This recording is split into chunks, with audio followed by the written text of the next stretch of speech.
Welcome to the Global Center for Christ Consciousness. I'd love to join in together and welcome our guest musician for today. Let's hear for John Dumas. Welcome. Thank you. Good morning, folks.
Great Spirit, Creator of love, Creator of all that is real, Creator of your holy children made in your image, we give thanks in this moment for this remembrance that we are as you created us to be. Father, Mother, God, let us be your presence in everything we think, say, and do. Guide us in how to be the living Christ presence in this world. Show us what you'd have us think, say, and do. Christ filling my being. Christ is living before us, after us, to our left, to our right. Christ within, Christ without. Christ in my eyes and all that I see. Christ in my words, Christ in my ears, all that I hear. Christ in my thoughts, my friendships.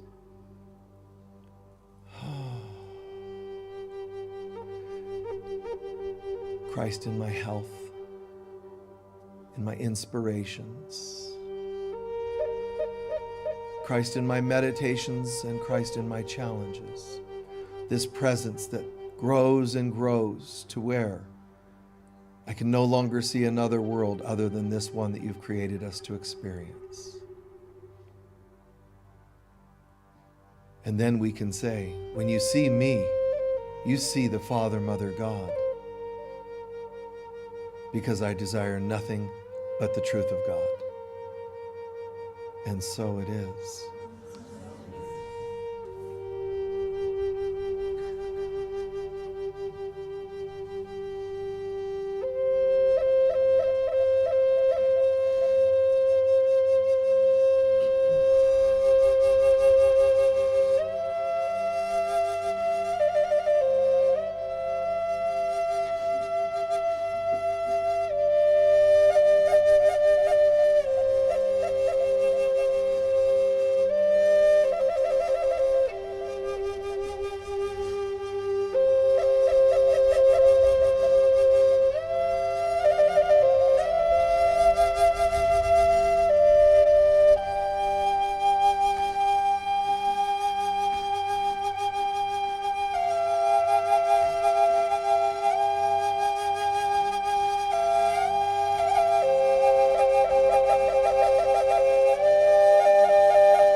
Thank you so much, John. And please join me in reading our mission statement, which you'll find on the white cards in the seat backs in front of you. And together we say, the Global Center for Christ Consciousness is a spiritual center for students and masters on the spiritual path.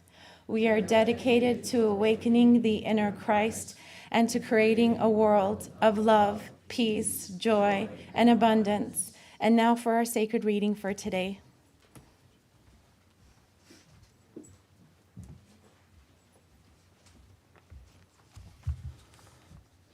This is from Saint Teresa of Avila, who demonstrated surrender and service to God and complete humility.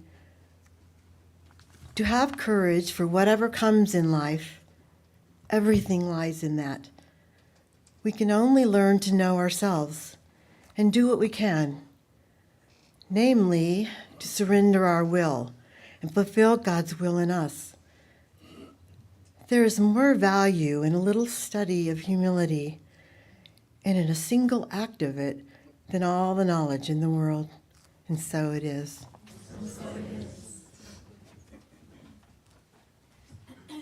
Beautiful. Thank you, Joy. And let's welcome John Dumas back for another beautiful, beautiful song. Thank you.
Sorry, I got announcements somebody's putting here for me. Okay. How's everyone doing? Yeah, nice, huh? Thank you for being with us. Those of you who are guests, my name is Michael Mirdad, and I serve here as part of the spiritual leadership. And we have an extraordinary group of people that attend here and that share here and online and around the world, as well as in person.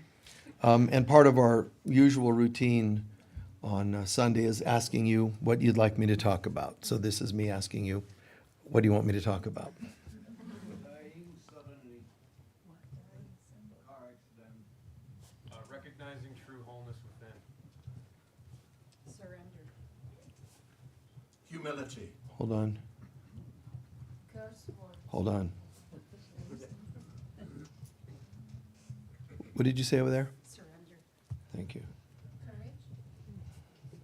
Courage. Courage. Reincarnation. Letting go. Casting out demonic spirits. Okay. Thank you. Hmm.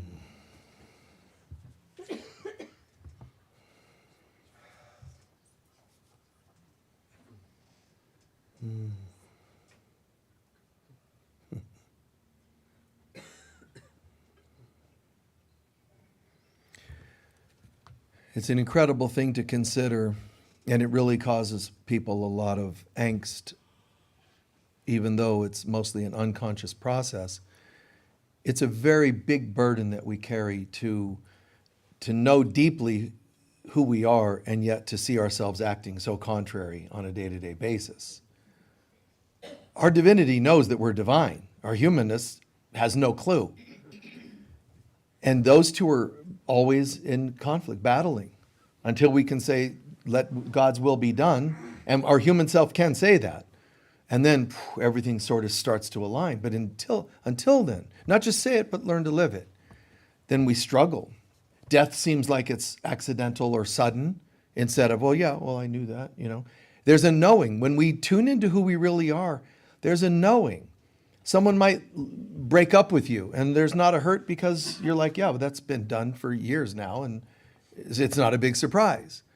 Someone passes on or something, it's a complete awareness. To know our divinity means nothing's by accident. Everything makes total sense. But that's a lot for human beings who would prefer being victims, by the way. That's a lot for human beings to hold on a day-to-day basis. To know that if you lose a job, it's because part of you knew you were done with that job. Instead, no, I was fired. They don't appreciate me. Now I don't know what I'm going to do. Now the divine you's going, what are you doing?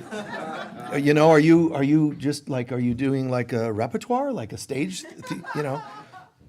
a solo act, So the divine self just goes, okay, let me just step aside. And because our choice to align with our true self versus not choosing that, not choosing it automatically aligns us with our false self. You don't have to choose the false self. That's the default program. Well, why would God? No, God didn't make that our default program. We did. So God created us one way, then we decided to make improvements upon that, which wasn't very good. I've said it many times, it's like trying to improve on Velveeta. You can't, it's just... Okay, so those of you online, they're booing. Only in Sedona would they boo Velveeta. And I'm not promoting the stuff because they changed the recipe, so I personally am boycotting Velveeta now. But it was great for many years. God only knew what was in it. I think there was a reason that the factory was built next to a nuclear waste facility. But if you could survive Velveeta, I think you could survive a nuclear holocaust. You just glow more.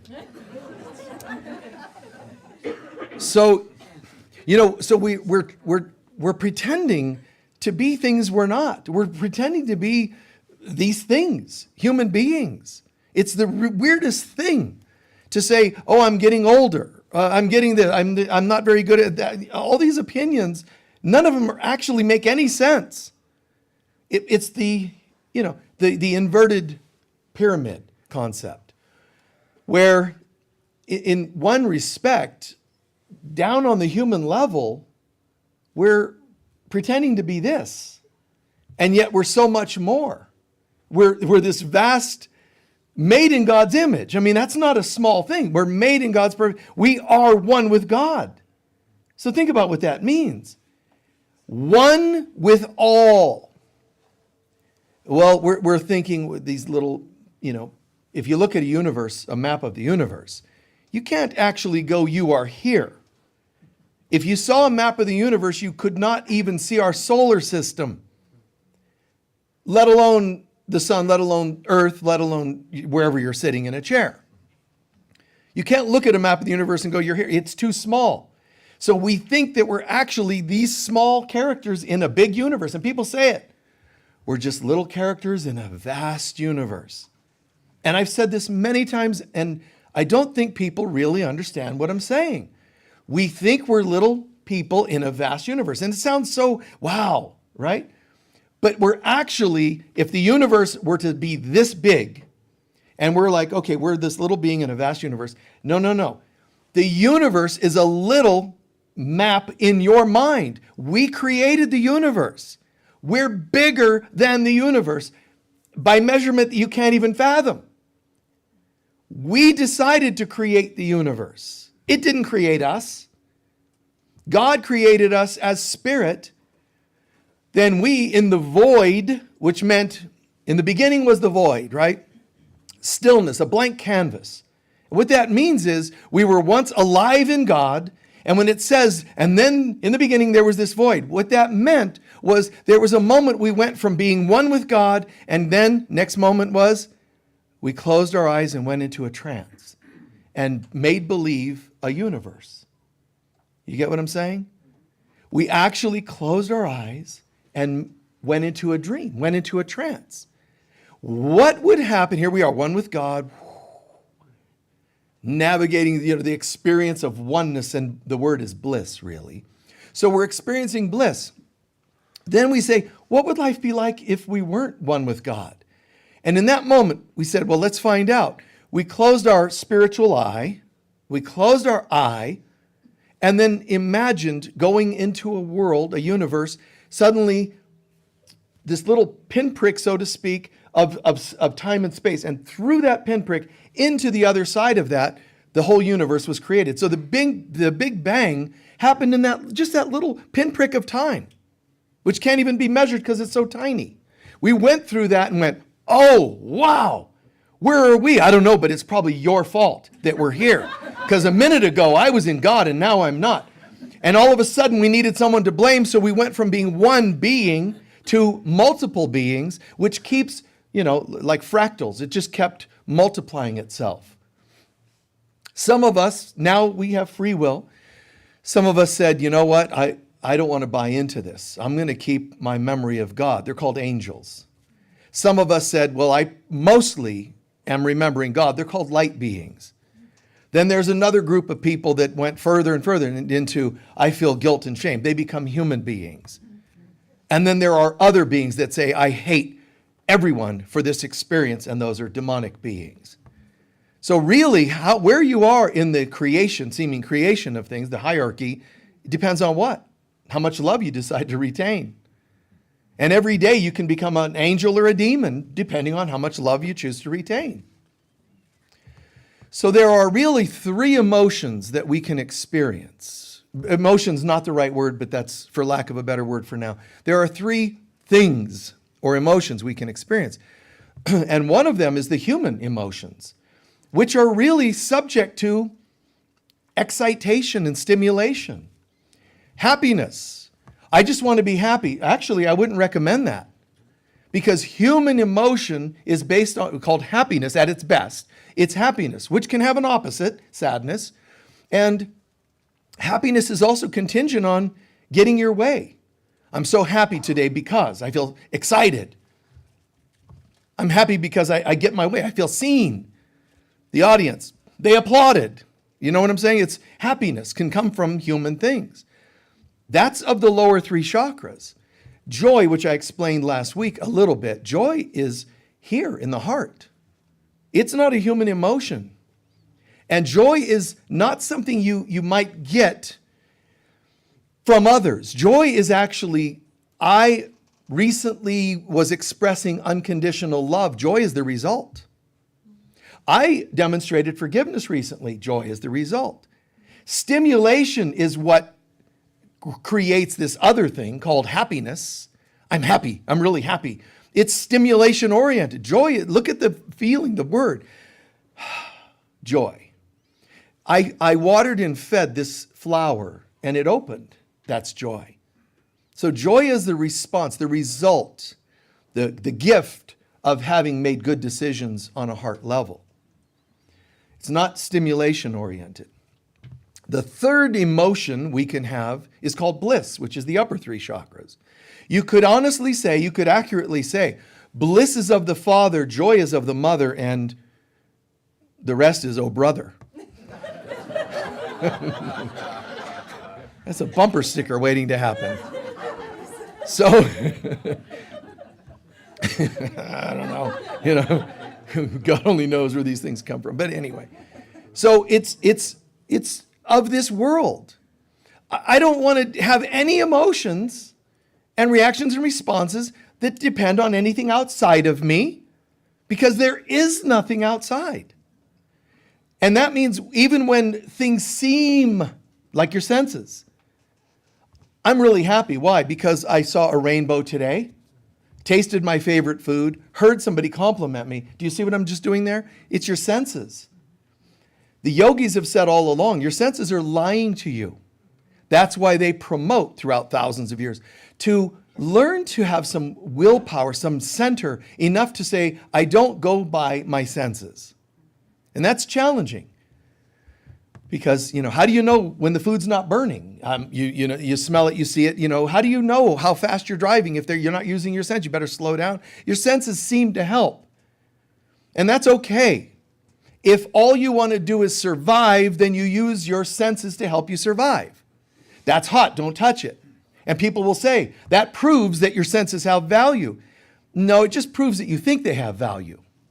When you're in the knowingness of God, you'll know something's too hot. You won't need to know it on this level. You'll know.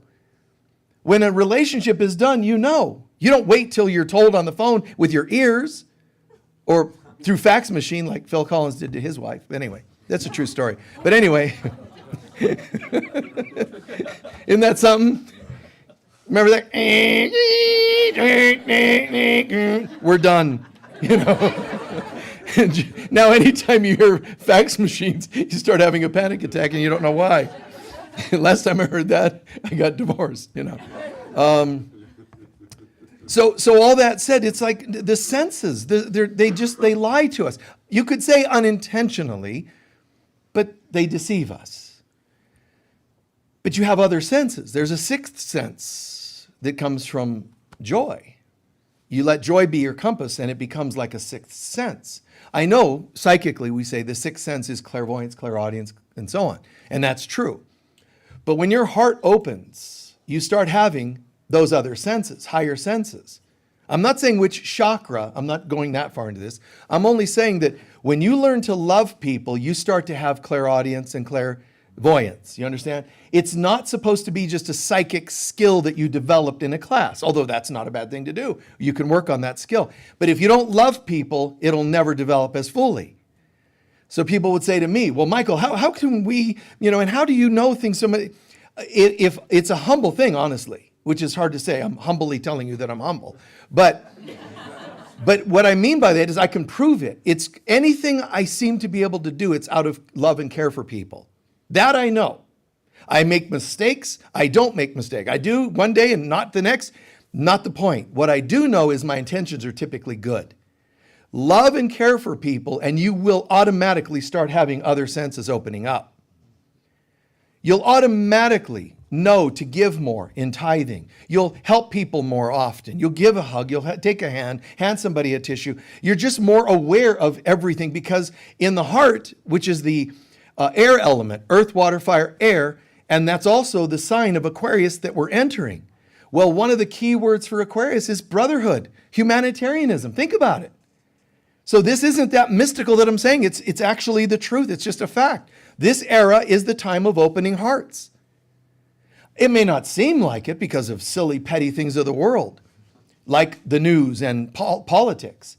But that, again, is your senses listening to this garbage that they're putting out there.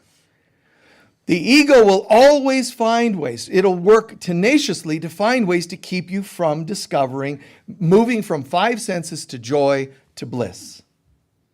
It's going to work tenaciously. Why? Because the ego doesn't exist when you're in a state of joy or bliss. So to it, any amount of work you're doing on yourself means its inevitable destruction or dissolvement. So it's an amazing thing. The more it's not just classes. I'll do that because those help with skill sets. And also they teach you to trust yourself more. But at the end of the day, the more you love people, you're going to care about them. And the more you care about them, truly care, the more you're going to know them. You're going to know what your lover needs. You're going to know what your children need. You're going to know what your job needs. You're going to know how to improve things at your job if you own a business. All of those things start coming to you because you're running on something that is a higher sense, not your physical senses. It's that concept of faith in things unseen. But I just know it's going to be okay. You see? Which to the sense world is crazy. What do you mean you know everything's going to be okay?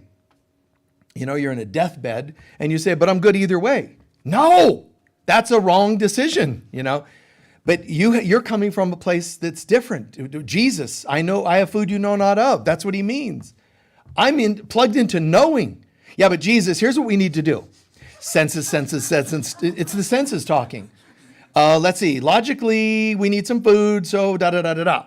We're not happy right now because da-da-da. And they're naming all things of this world. Jesus, you know, you're starting to upset some of the people in the audience. And Jesus is like, I could care less, ye know not of. You know, like, hold your center. It's okay. It's not an easy thing to live from that space, that place. It really isn't. That knowing that somehow you're in the middle of a job loss, and some people online, this is speaking to you too, obviously, but sometimes you're losing your place of residence. Your politician didn't win. Your children are struggling, not talking to you because, you know, they think you belong to some coven just because you believe in love, you know. And you're saying, I don't care. I mean, to be able to do that, old school is no. If you don't have annual photos with all of your family members in it, you are not a good, complete person. You know, and I'm like, no. If it's not working out, start with a photo of you in your center feeling joy. Then you can announce to all the family members, anybody else that wants to join me in joy, great. Then we'll have a photo with more than just me. But other than that, I don't care about anybody else being in my photo. I'd rather be alone and centered and happy and joyous than to have all kinds of dysfunctional, resentful people. And they're going to say, oh, how dare you? Then you block them. It's more important for you to be true to your true self than it is to act out all the stimulus. They accepted me, you know. Well, when you die, we're not going to be at your graveside. I don't care. Besides, I'm going to be cremated anyway and then poured all over Sedona. You know, oh, well, we don't love you anymore. You're not going to even die the way we want you to die. I don't care.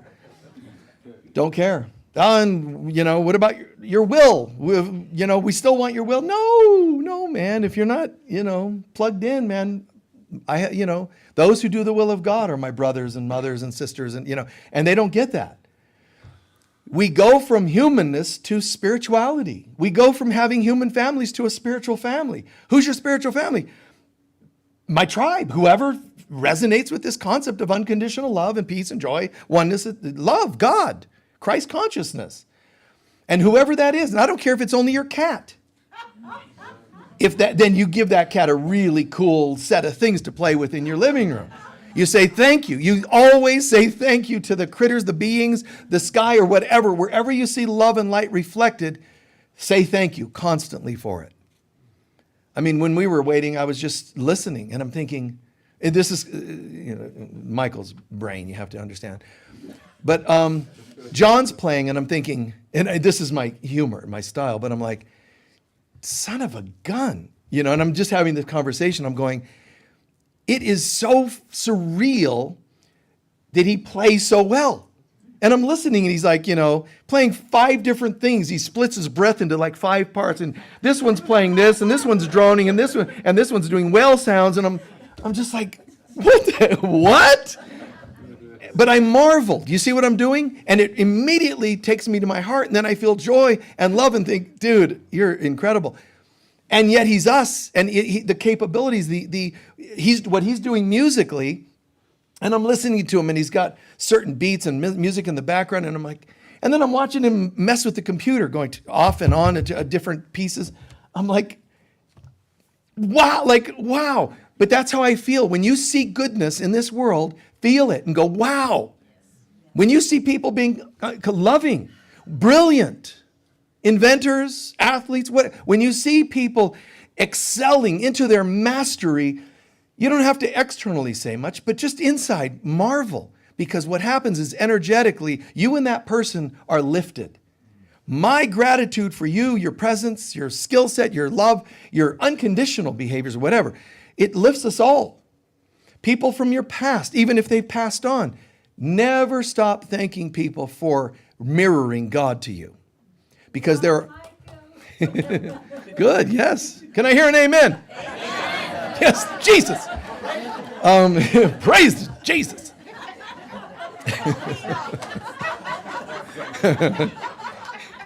You see, never stop. It's the gratitude. It lifts you to God consciousness. It's not just what they did. Their love for that music, their love for people, their love for, coming out and being greater people. The love for that is God in them being expressed. And there's a lot of the opposite. People losing hope, people losing faith. That's sad. You don't turn your backs, but you don't jump in the quicksand with them either. You just see it. Everything is love or a cry for love. And when people are excelling and showing the ability to love even when it shouldn't, you might think, God, the average person would never be loving to somebody that's like that. The love is always there, and you're always thinking of it as, love or a cry for love. Give thanks to those who are mirroring love to you, but also say a prayer for those who are not. Because enough prayers to those who are not mirroring love will help them rise to the level of being able to mirror love. The bad news is you might be the one they experiment on and act the opposite. And if you react, you unloving person, you're a jerk, I hate you, what it does is it drives home that that's who they are. Now for another day, another year, maybe another lifetime, because of your imputing that on them, that's what they carry. It's okay to say, not today. It's okay to have boundaries. Hey, stop. That's okay. But in here, never lose the love. That's one thing I notice about myself is if somebody were hurting you, or you're an attendee here and somebody's hurting you, I'm going to step up and say, no. I'll be firm. I'll sound strong. I'll say, out of here. And yet people will see when someone's hurtful and they sincerely make amends, which is also scriptural, when someone comes to you and makes amends, apologize sincerely and makes amends, I'm the type that I'm done with it. I don't worry about it. It's gone. The past, the history of the hurt, and I've paid the price for that at times. You're a little too gullible, naive, you let something go and then you get hurt again. Of course, that happens. But those are tests. My point is, I might on the outside say, no, I never give up on a person on the inside. And if you ever wonder how to do that, or if you wonder if you succeed at doing that, here's a little test. Imagine that Jesus is standing next to you and says, hey, listen, that person's a pain, aren't they? Yes, they are, Lord. And then Jesus says, so I'm asking your opinion because we have a 50-50 vote on that person right now, whether they're going to experience peace and joy or hell. We need your vote on this. Imagine if God asked you that, Christ asked you that. What would you vote? I can't imagine any person ever me saying, go to hell. So that's how I know where I'm at. On the outside, I might say no. On the inside, I know that I would never judge to condemn a person. So just do that with yourself so you can give yourself some credit. You're not as mean and judgmental as you might think you are. Some of you are, but no. We're really not. When it really comes to, unless you're the type that says, oh no, my vote's always hell. All Republicans, all Democrats, all this, all mean people. If you come up with a category of a human being that's beyond redemption, you join them. You know, you don't say go to hell, you say we're going together, you and me. And that's sad, but even then, it's not over. Even in hell, we're using that, it's a metaphor, but even in that concept of hell, the light of Christ, the light of God, even in hell exists. There are beings that feel such guilt and shame, they're undeserving of the light, but it doesn't mean you decide whether the light's there or not. You can live all in the darkness and fire, fiery recesses of hell, but there's a well there with cool water. There's a light in the dark parts and a well of cool water in the inflamed parts. And you get to choose. I've always felt so unworthy. And this is people that have done a lot of naughty things even in this lifetime. I just feel unworthy, and he's talking love, but he doesn't know what I've done. It doesn't matter. It's still free will. It's still a choice. When do you go drink from that well? And when a person goes to that well, even if they're living in hell, meaning shames and guilt and so on, if you walk over to that well and you take from that cool water, by the time you've had a drink and just one split second of, oh my God, that water feels so good, when you open your eyes again, you're not in hell anymore. Those waters are our true self. So it's not really a fight, but in the meantime, it looks like a fight between good and evil. There is no such thing as evil. Ultimately, there is only God. But we've conjured up evil, so now it looks like there's good and evil. So at some point, our choice is to love, our choice is to be forgiving. That starts to open up joy. Now I'm living from a place of joy. Wow, I'm noticing on my spiritual path, I don't have as much highs and lows. That's a good barometer, by the way. It's okay if you're still ups and downs all the time with people and moods and whatever. It's of this world. But there's another option. Keep bringing love. Keep expressing care and love to people, unconditional love. Keep expressing heartfelt things to people, and you'll start to experience the results of that decision, which is joy mainly. And now it's like, God, Jesus saying, I have a food you know not of. It's like the same. I feel joy. Yeah, but did you hear that this happened and that happened? I still feel joy. It's the weirdest thing. And you start to see that. I feel joy even when, well, I heard you got a divorce. Yeah. Isn't that funny? Because I'm feeling joy. But you don't feel joy for getting, dump the chump and now you feel joy. No, that's excitement. That's temporary happiness. When you end a relationship with someone who's annoying, they're always pulling you down. You go, I can breathe. I'm sure you can. But it's when you also choose not to hate them that a deeper happiness called joy hits you. Not just happiness. I'm so happy I'm done with that. This is different. It's an internal mind, body, soul kind of feeling. Is that making sense? Yes. And yet there's and one of you asked about the word surrender and even courage. Those are of the heart. You can make yourself act courageously on a human level, but true courage, the heart, the lion inside, the true courage comes from a different place. If it's of myself, I'm nothing. You can't really feel joy of your human self. You can't feel courage of your human self. And you can't have humility of your human self. Those are false versions of it. Instead, it's when you start to say, I have food you know not of. I have feelings in my heart and soul that I can't even tell you where they came from. And I don't care. I'm not going to analyze where they came from. I'm just giving thanks. I feel joy. I feel love despite this and this and this. I feel like invincible, which is like a form of courage. I feel like, yes, I can do anything. So that's all the opening of the heart. Now, there's still one other feeling we were talking about, one other emotion or feeling, and that's of the upper centers. That's bliss. And let's make it clear here. Bliss is of the Father. Bliss is being in heaven. When I say bliss, you would think, well, I like that one. Michael's saying happiness, joy, bliss. I want bliss for 300, Alec. You know, like you're on a game show. I'll take bliss. You don't just get bliss. If you're in a body, it is almost impossible, if not impossible, to feel bliss, so certainly at a sustained amount of time.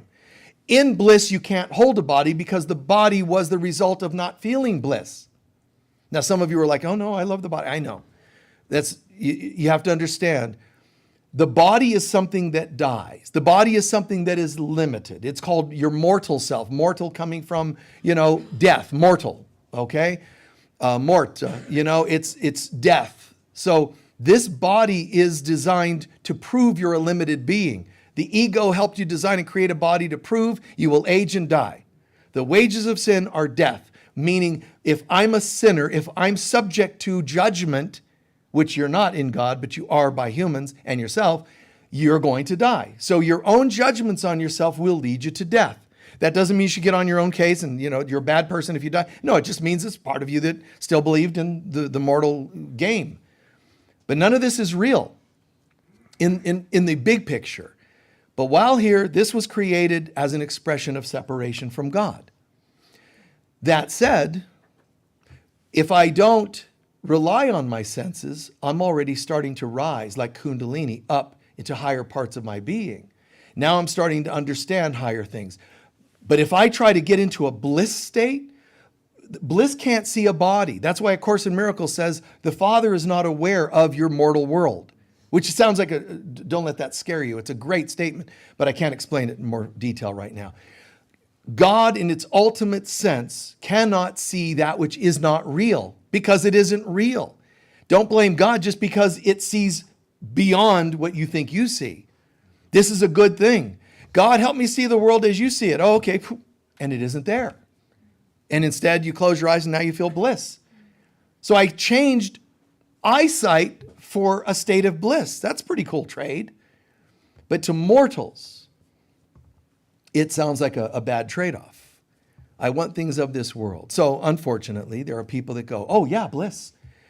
Yeah, I like bliss too. I call it heroin. That's not bliss. And I don't care what you call it, a drink, any form of addiction, any form of action. Even my children, that's bliss, that's joy. And it's good. It's not bliss. Bliss means you wouldn't be able to even see your children. Oh no, then give me joy, because I still want to see my kids and my cats. So keep me at joy for a while. And so it is. You see what I'm saying there? Bliss is beyond our ability to even comprehend. It is a state of divine being. To be in a state of divine being, you wouldn't get in your car to get anywhere because bliss is something called knowingness. It's something you know. You're not theorizing, you're not thinking, you're not hoping, you don't get it, not get bliss. Is a state of divine consciousness. It's above and beyond anything a human being can experience, and certainly for sustained periods. That doesn't mean I'm putting a damper on it or I'm limiting it. I'm just saying. But I have to explain, whatever you come up with, I don't care how nice it looks. Whether it's prescription drugs, organic drugs, ayahuasca, I no offense to those of you who are ayahuascans. Ayahuascites. That's totally fine. But you're not going to convince me that that's actually true bliss. You're experiencing a happy dream. But if you say to me, man, I just did some ayahuasca or whatever it happens to be, and I'm feeling bliss, I'm going to say, okay, now tomorrow we'll get together again. And I say, now do the bliss again. Ready? Now. Okay, well, let me no. As soon as you start reaching for something, you're not talking about real bliss. Because in heaven, they don't go, we're all out of ayahuasca. Heaven is now falling into hell because we don't have enough drugs. Oh man. Anyway, to me it's a very sad, but I see through it. So it's not sad, but it can be sad to imagine there are people out there promoting this sort of thing. This is how you do. I know. That's what you told them about cocaine. That's what you told them about beer. You know, just because you have organic beer doesn't mean I'm not an alcoholic. You know, and whoa, you know, and you feel the effect. It's just because it's organic, just because it's mead, you know, a more organically made liquor and it's not processed doesn't mean it's any more blissful. It's a happier dream. Congratulations. The bottom line is anything you can experience with your senses is not true. Am I saying you should cast out your senses? No. No, here's what you do. You ask the Holy Spirit of God to sanctify your senses. You say, Mother, Divine Mother, it's a funny thing here. I'm a human being seemingly, but I know that's not the truth of who I am. And I got these senses. They tell me this. Okay? But I'm going to trust you. I'm asking you to come in and bless my senses. And then everything becomes on an as-needed basis. The mother starts to say, today we're going to use your sense of touch, but differently. It's not out of selfishness. It's not out of fear. It's not out of hurt or limitation. Well, how do we use senses without coming from that place? I don't know. You have to ask her. But all of a sudden, your smile is from inside. Your holiness comes out, and you smile. People see with their eyes. You smiled. See, but what are they seeing? The Holy Spirit, the Divine Mother, anchoring in your being, and you smile. Buddha says. A lot of people don't understand some of the real teachings of Buddha. You know, you think Buddhism, you shave your head, wear only one garment, and you vow against all things. That's not really what he said. He said, if you have money, give it to people. If you have a smile, share it with people. Whatever you have an abundance of, you must have karmically earned it, he says. So use it, but use it how? To reflect God's presence, to bring people closer. So let your smile instead of, hey, you know, this is me coming on to you. And somebody going, wow, what a smile. They must really like me. That kind of makes my emptiness feel a little fuller, so I'm hooked. What a strange little dance people do. The smile comes from love, from God. And people see, wow, how are you always so happy? If you have nice hair, your hair flows there. Wow. But you're not using it to hook people. That's where that term comes from, hookers. You're not hooking people. It's true. But you're not hooking people. You're setting them free. You're smiling because you know how worthy they are of God's presence. You see? When you hug them, it's not like, it doesn't have that weirdness to it. It's not overly weird, nor is it A-frame hug, where you, all body parts must not make contact. It's not that either. It's just pure love. And if it's unconditional and they say, no, thank you, you're not like, oh, well, you just chose not to have a divine hug from me. You're weird. You're messed up. It should be unconditional, which means I'm going to hug you and you say, no, thanks. It doesn't matter. The love is already there. If it's unconditional, then it's unconditional. So this concept of being the presence of God, bringing bliss, and again, understand my little bit of humor to these kinds of things. I'm not saying senses are bad and you're having a beer is bad. I'm just telling you that they don't give you what you think you're getting from them. Anything that gives you anything in this world is fleeting. It's temporary. If it's temporary, it's not real because all that's real lasts forever. Does that mean I can't have my favorite soda? No, just ask the Holy Spirit to sanctify everything you do. I know that this is just this, and I know that I don't really need to eat. I'm not a body. But while I eat, bless my food and bless my interpretation of the food. Bless my perceptions that I'm even a body that needs to eat. Let the Holy Spirit bless you when you're fasting and when you're eating. It's okay. You're asking the presence of the Divine Mother to be in you, with you, in everything you do. I don't care if it's, you're on the toilet or you're showering or you're working in a field. Even those mundane things. You don't separate from God to do those things, the things that we think are dirty, let's say. You bring God into everything you do. But that doesn't mean you walk like a monk and You smile, you laugh, you still do whatever you do, but it all starts to change how you do it. And the things that are the most self-harmful or harmful to others, they start to fall away and you kind of lose interest in them. But it's organic. You don't make yourself never again do that, because then that means it's judged. It's a very simple thing. Like it's just not there anymore. All of a sudden, all those things like addictions, they fall away far more easily when done with God than you trying to do it of yourself. And that one word one of you had asked, a surrender. And that's what this means. Surrender doesn't mean you're small. In surrendering, you become great. Surrender is a huge statement. Surrender is this chakra I said earlier. So when you surrender, look what happens to your heart, then your arms and your hands. I surrender. It is humility, which one of you asked as well. It is humility, but some people think surrender and humility means you're small. Like, you're calling on God somewhere else. You're really not. Because when you really understand surrender, you're filled with God, you become one with. It's not actually sent like telegrams from God to a separate, mere mortal. All that you think you are, and experiences like death. I'm afraid of death, Lord, but help me see it through your eyes. I feel like I lost a loved one, but help me see this through your eyes. I'm so attracted to that person. Let me see this through your eyes. All the hyper movements from one side or the other, duality, polarity, they start to fade and you start to become a person who lives more in your what? Your center. You don't just say it.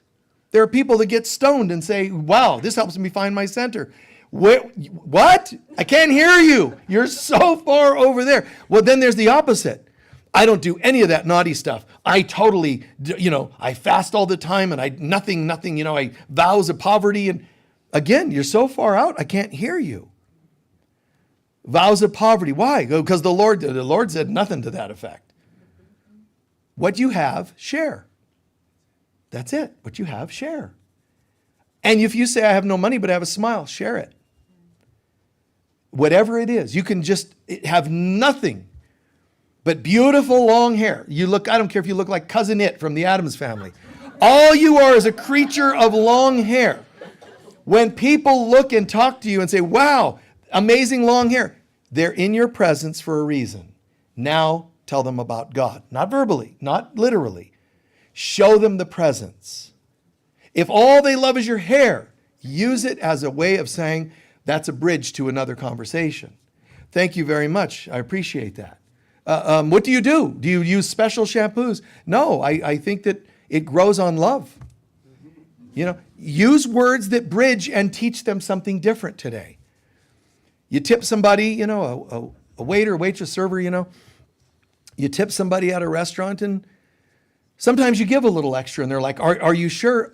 You don't just give the money. You could also look for opportunities. Sometimes what I've done, if I have, my $3 big spender meal, quesadilla and a soda, and I'm done and I give them 20 and I say, keep the change. What? Are you sure? I sometimes will say, well, yeah, don't you deserve it? See, I got them thinking. And all it is a few dollars extra. But you use it as a bridge. You smile at someone and, I remember one time, probably early 30s, I went, it was a first-time experience for me, and I went out dancing by myself. It was really great. Anyway, I did. I went out to try, because I like music, so I went to this place to listen to music. And I'm like, well, dancing, I wonder if I'm going to try that. It's mostly the music I was there for. And this gal approached me, and she was very friendly, a cute girl and all this, and it was a nice rapport. And so I'm thinking, oh, so this is what people do. This is how you meet somebody, and there's, I'm thinking, because this is kind of new to me, and I'm like, oh, this is how humans do this. You meet, and then, hey, what sign are you? Or whatever, the dialogue would be. In any case, she expressed very good interest in getting to know me and connecting and all that. And I said, well, it's really loud. Let's go outside for a minute. We can chat. We did. She told me she's going through a divorce. Immediately, I'm not going here and here, certainly not here, but I'm not even going like I know immediately I'm here for something else. How's it going? What can I do to, just shifted gear. No phone number exchange, nothing. Just right now, there's something else for me to do. And that's what we all have to do. I know that, and there's times when I'm like, but can I also just get a little something going out here? I mean, your human self. But when it comes to it, if God said, hon, I'm going to give you a button, and anytime you push it, you get to have those other things. And I'll let you decide when. And I'm telling you, 99 out of 100 times, I wouldn't push the button.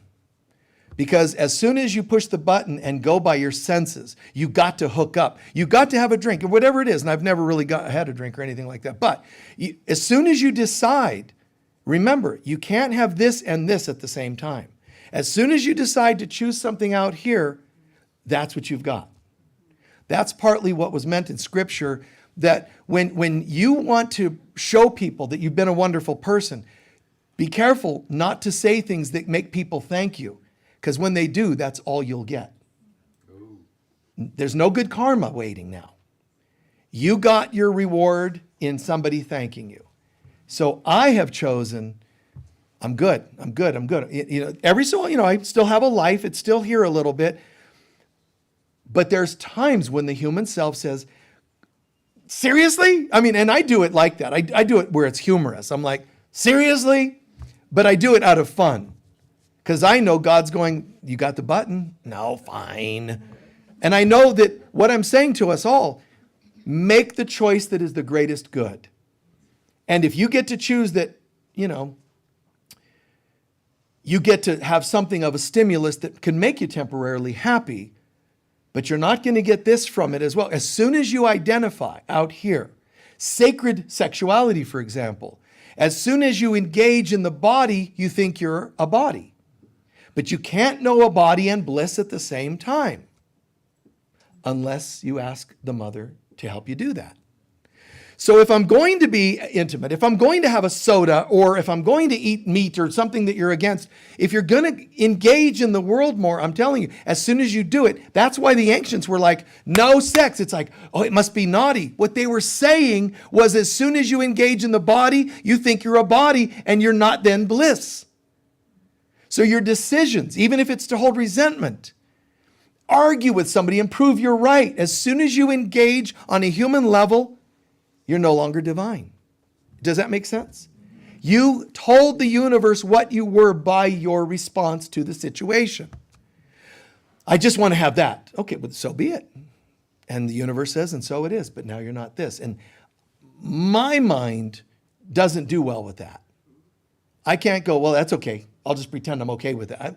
I know I'm not.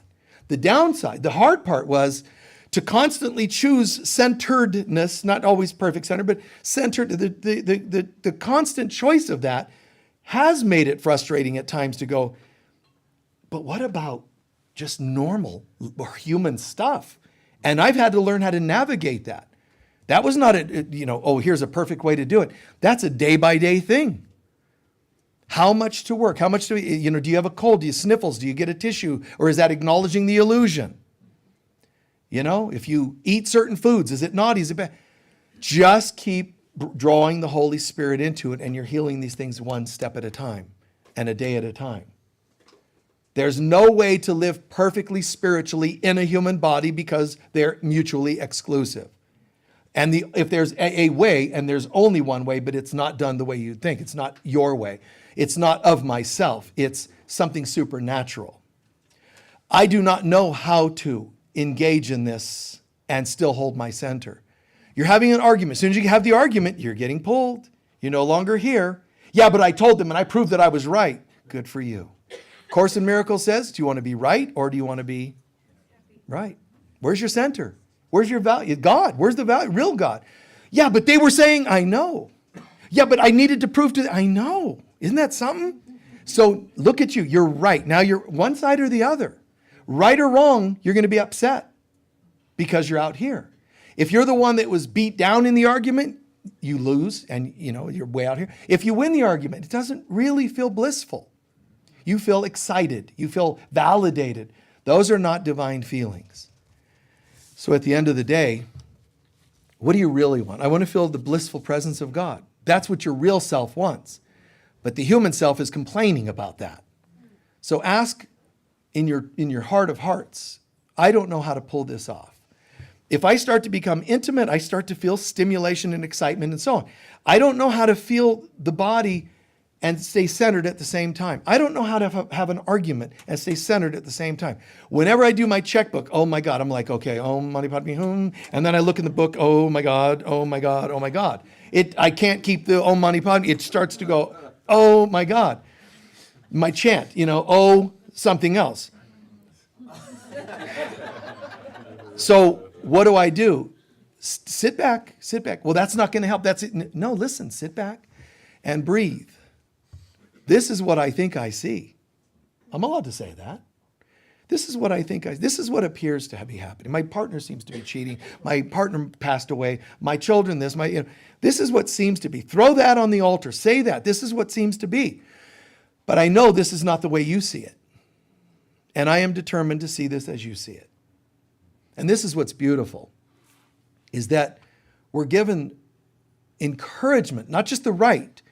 We're encouraged to call upon Christ, the Holy Spirit, the Divine Mother. Help me to see this differently. God is saying there's a way for you to be in the world and not of the world. There's a way for you to be walking this planet and still be in a state of joy, peace, love, as much as is possible in your frame. But it's not going to happen when you identify with the very thing that you're trying to rise above. And the ego will always work hard to keep you identified with your body. You could be like leaving a meditation. Oh my God, I just feel so, and that's how I've, in my life, so much bliss all the time. But and then to earth plane, all this bliss, and then people still arguing, people's petty stuff in the world. It contrasts, but that's the ego trying to get you to get stuck in its stuff. Not today. Get behind me, Satan. It's that kind of terminology, that kind of concept. There's another way of seeing this. So surrendering, calling upon Spirit, God, Christ, Jesus, whatever feels right for you, call upon the highest thing you know to fill your being. Don't just pray, I wish this weren't happening. Step into it. This is what seems to be happening. And if I align with you, I'll feel differently. Ask for a miracle. Show me that even though this bill showed up, I'm not going to pretend it didn't show up. It doesn't help to get a lighter and go, this isn't happening. This isn't happening. That's false denial. And you're just going to feel worse when they send you a second notice. That's not the way to do it. It's to sit there, hold it, and not be afraid of it. I don't care if it's red lettering, final notice. It does freak me out a little. But a miracle means something supernatural can happen. And this I'm giving to you. This is not like spiritual bypass. I see that something's happening and I'm giving it to you. I'm asking you, I'm trusting you, I believe in you. Come in and change this experience. And things start supernaturally shifting. First and foremost, how you feel about it. The bill might not spontaneously combust in your hands and turn to ash and go, whoa, that was a nice miracle. It might not happen that some stranger transferred funds into your account to pay the bill. That's cool too if that happens. I'm telling you, the first thing to watch for is a shift inside. God, it's a funny thing. I still have the bill, but I don't feel small. I don't feel attacked. I don't feel like a victim. You see what I'm saying? I don't feel vulnerable to what's going to happen. And this could happen. I know lots of bad things could happen. Let's take this experience and give it to God. Give it to Spirit. Give it to Christ. Allow when I say surrender to Christ, this is your true self gets to drop in and start changing everything. If we're not choosing our true self, the false self is automatically running the show. A band I listened to when I was in high school, really a very deeply spiritual band. But I remember in an interview, one of the band members said, our music basically is saying, and they're using 3D terms that that we might not appreciate all the wording, but he said, if you're not walking in the light of God, then Satan is pulling your strings. And it's exactly right. If you're not walking in truth, then falseness. If you're not walking in that, you use any terminology that's right. If you're not walking in sobriety, then you're walking in addiction. All of those things are still true. So learning to walk in the light of God, it changes everything. Everything we think, say, and do. It's everything the way we feel. The power things once had over us. Even demons, they exist in the illusion. But then that means they're an illusion. We came into a world, what would life be like if we separated? And then here's what we did. We're going to create bodies that aren't real with 5 senses that aren't real to tell us information that isn't true about a self that doesn't exist. So none of it's really happening. So, enjoy this concept. I am as God created me, and I will to be the Christ on earth. I remain as God created, no matter what it seems to be. What's the symbol of a Christmas tree? That even in winter, there's life. Well, that means even in divorce, there's life. Even in loss, there's life. This is the truth of God. This isn't like I hope. This is the truth of God. Even in financial challenge and fear, I do feel afraid. But even in this, the miracle is right here. Show me, God. How would you have me see this? Watch for the shift. And if you don't give thanks in the internal shift, you might not see an external shift. Take a few centering breaths, please.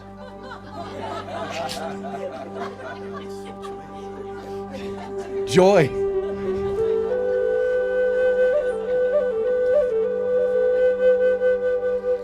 Centering breaths.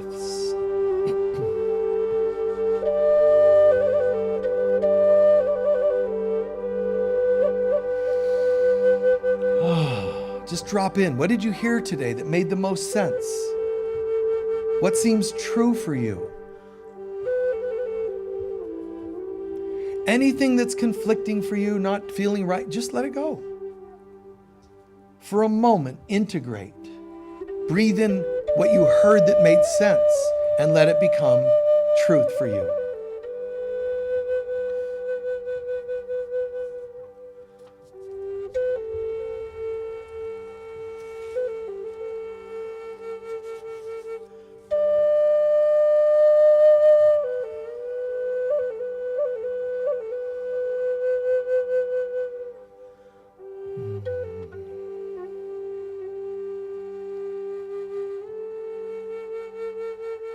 I'm aware of my human self.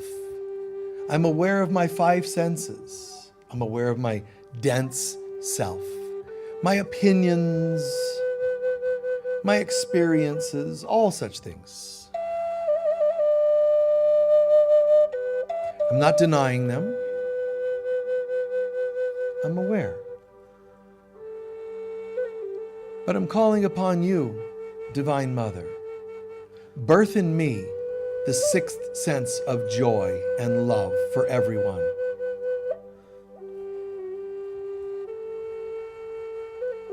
I am committing to releasing my understanding and experience with my senses. Nothing of this world moves me the way it once did.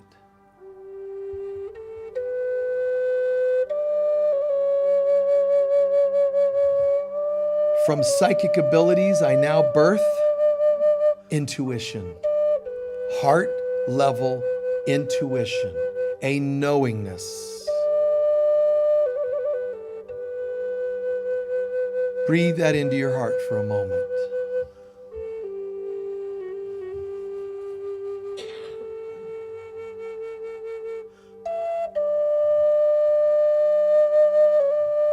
What does it look like? What does it feel like to have your heart opened?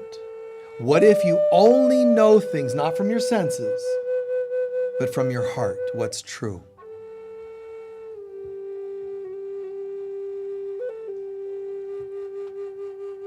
And one of the beautiful attributes of the heart is it doesn't try to figure things out. It says, I don't know, but God does. And it allows God to download into our hearts what's true.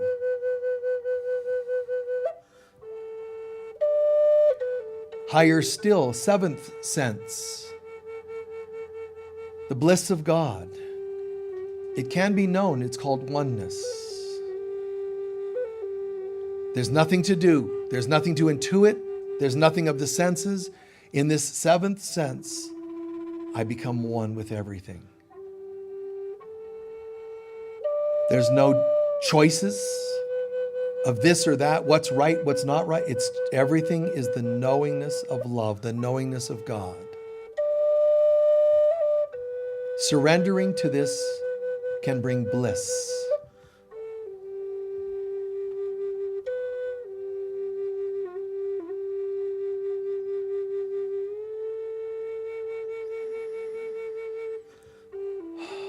Of myself, I am nothing.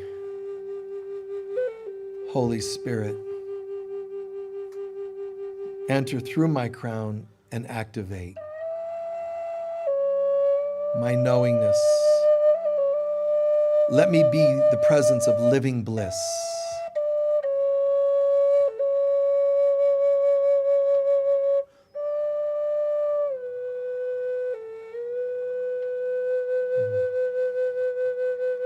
Let it come in as a feeling, not as a thinking. So don't think about it. Don't look for certain experiences now for the last half minute. Just allow a feeling, a vibe, like a mist is descending through your being, blessing not just sixth and seventh sense, but going all the way down into ourselves and blessing, sanctifying our five senses.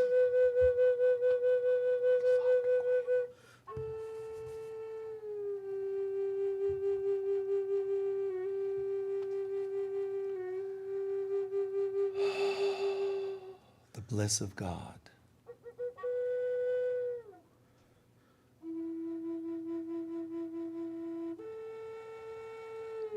And it starts to take the form in our being, things that we can comprehend, peace, joy, even human happiness, health, wealth, friendships, trust. We can manifest better communication. In the knowingness of God, I will know what to say instead of choosing my own words. I have nothing to defend, so less arguments. Everything is okay.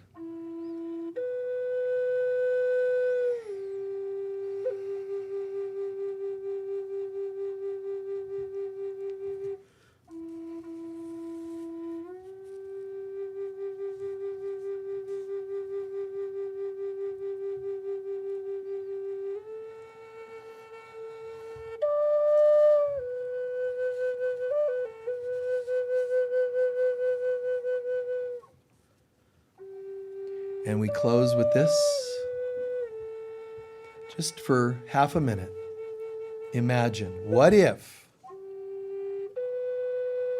bliss were at your crown, pouring down through your being, taking all the highest forms of every other center. But if bliss poured through you, activating the joy in your heart, happiness in your human self and life, what would it look like? For half a minute, what would bliss look like if it were thoroughly integrated into your being? And breathe that in for a moment.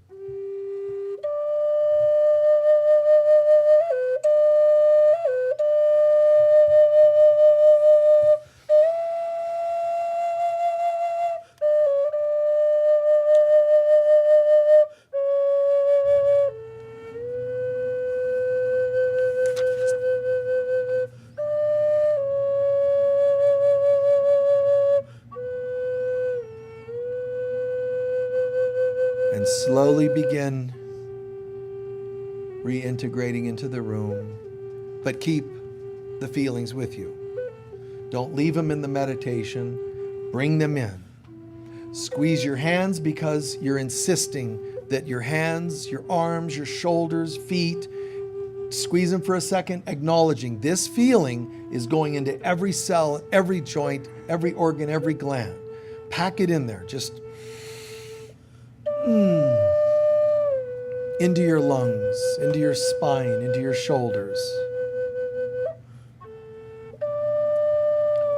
Wherever I go, peace walks with me. Okay.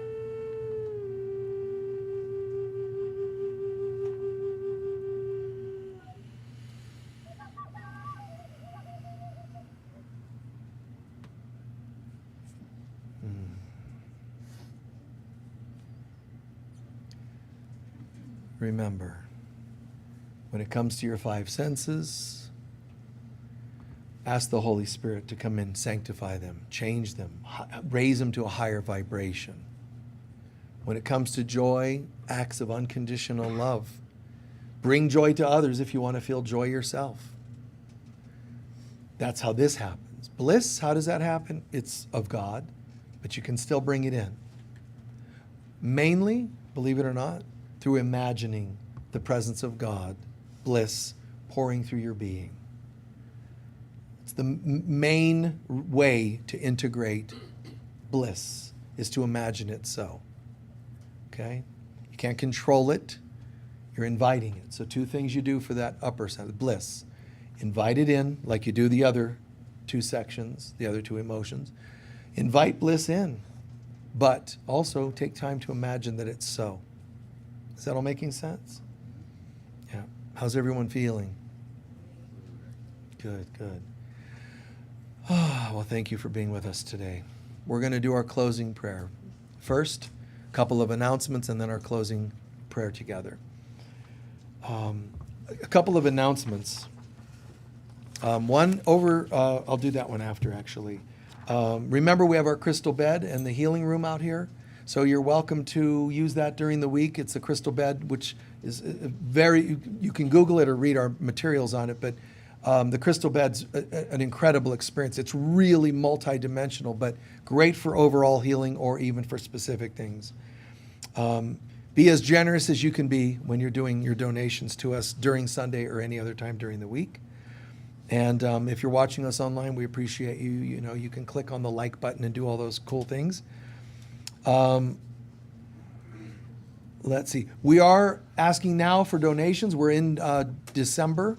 So there'll be a Santa Claus in the foyer who will be ringing a bell, and he'll appreciate any donations you can give. This is not for the center. This is what we use in our giveaway because we go out and help people of lesser means. Don't let that change what you donate to the center on a Sunday. It's any extra you might have. We appreciate it.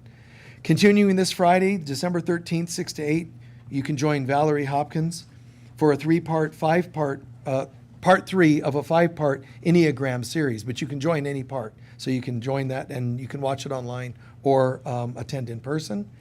There's brochures for that in the foyer.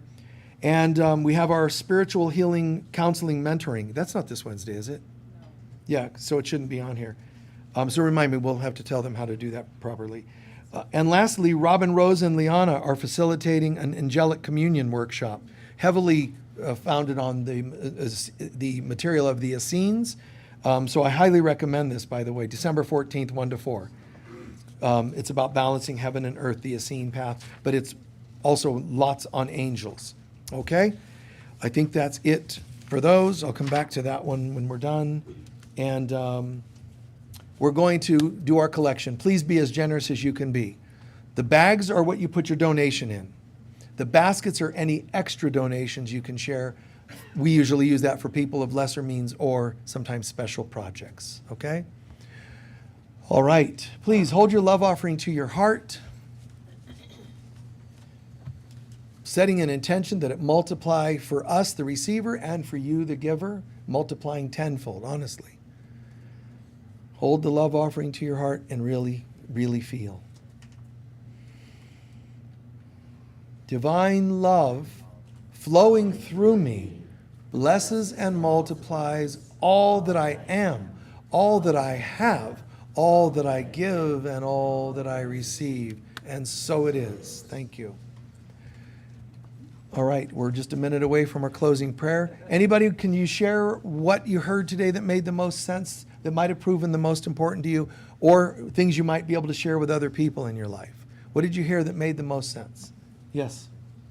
If we're walking in the light of, if we're not walking in the light of God, then Satan will. You liked that one, huh? If you're not walking in the light of God, then Satan or ego is pulling your strings. Yes. Staying centered in kindness and peace. Yes. Yeah.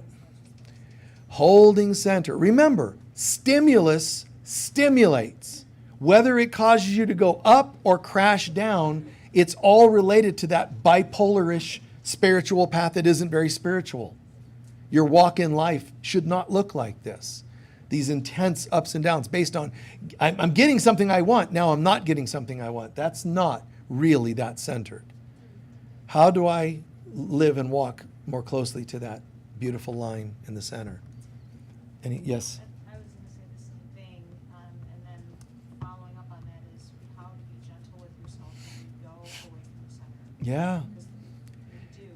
And if and when you do go from center, two things to remember. Go easy on yourself for having done it. Easy. Just forgive, go easy. But also, get used to bouncing back sooner. Try not to go as far out and bounce back sooner. And you start to say, I'm noticing that. I don't, whether it's an argument with a certain person in your life that happens all these years, you're noticing you don't last as long, you don't argue for as long, you don't feel as much of a hangover. That's a good sign. Finances, it might be the same, metaphor, or jobs or whatever else. Anyone else? Yes? I don't know, but God knows. Yeah, I don't know, but God does know. Of course. All of it. I don't know exactly what to do, but God does. And that's where that humility comes in. There are people that push this notion of you are God, and it's just more ego. Please understand there is no shortage of distractions and mistaken techniques for pulling this off. Someone will tell you getting stoned, organically or not, getting stoned is the way you find bliss. Really? Now find bliss without it. And you can't do it. That means you're still addicted to something, even if it's organic addiction. You're still into something. Why can't you just feel bliss now? And that's how I am. I've had this thing about, I really shouldn't have to have this stuff. I can just do it right here. And it taught me to do that. A lot of my training would have been in troubled years as a teen, always on restriction. But what was I going to do? Turn to drugs and alcohol? I'm like, that's not helping. So what did I turn to? God. I wasn't a monk, but I prayed. I meditated. I listened to music that lifted me up. I did. I listened to read anything that spoke to the center. But you have to choose that. Yes, you might say, well, I wish something would just show up and be the center. But when you see it, choose it. One song made me go 2 songs. 2 songs made me go 10 songs. Songs that lifted, songs that felt like they had life in them. Music. So feed your soul. You've got to feed your soul. And you're the one that chooses that. You can say, well, nothing's feeding my soul. What are you doing? Anything? Any glimpse, give thanks for it, and then more will be there. When you give thanks for things, it's like fanning an ember that can grow into a flame. Don't sit around waiting for the perfection to show up. You pray for it, ask for it. When you see even a glimpse, give thanks, and more will come. Please stand for a closing prayer. Thank you so much, everyone. And the folks online, we see the posts on Facebook Live, but also on YouTube. We have a whole catalog of things on YouTube you can go and watch for free. But I'm speaking on behalf of everybody in the room here. They may not read them all the time, but there are people online that are feeling alone. They're not in this room. They can't say, I go there and I get fed. They watch online. They don't know how to bring it to the world. They might live in an area that it's not, the default program to talk about love and forgiveness and peace and joy. It might be harder, harsher, war-torn areas. Some of you, I know, you're living in areas of war right now. I read your posts, and I'm very sorry for all that. But you're not alone. It's impossible for you to be alone. Not only in God can you not be alone, but we insist to be there with you. We're holding space for you and sending you love. divorce, loss, illness, whatever people are struggling with. We don't just get here and have this fun and bliss out and ignore all that. We're aware of that stuff. The music we provide is to help you. The cheers and the laughter, it's all part of this. So we're not blinded by the hurts and things that go on in our lives and the lives in you folks online. And I'm sorry that your path is to be a bit of a light worker, seemingly more alone in your areas of the world. But if that's where God has planted you, then that's where the light was needed. So do your work and you're not alone. The light of God surrounds us. The love of God enfolds us. The power of God protects us. And the presence of God watches over us. Wherever we go, God is, I am, we are, and so it is. Peace be with you.